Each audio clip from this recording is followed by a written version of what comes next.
Hey, honeybees. Okay, so I hope you enjoyed last week's teaching on courage and servant leadership. And we also practice a human trait called listening. So it's not as easy as we set it out to be, right? So we want to know and learn about ourselves on what hinders our hearing. We are learning to quiet the noisy minds and open our spiritual ears to hear God's voice. So the next human trait is waiting that we're going to be learning. No one wants to hear that in a fast-paced society, but it's going to gear us into the next teaching on strategic prophetic insight.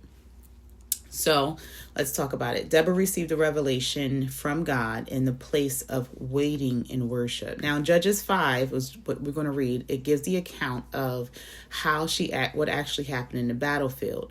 God caused rain to render Sisera's iron chariots powerless.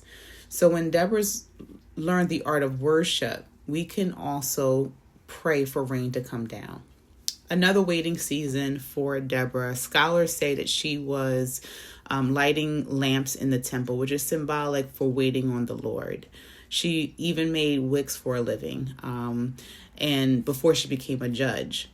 So the hours that she spent in the presence of the Lord before her time of promotion to leadership is very significant.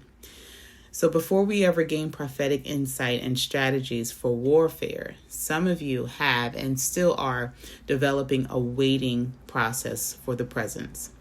My prayer is that the seed of waiting on the Lord will be a good courage to you and it will strengthen your heart.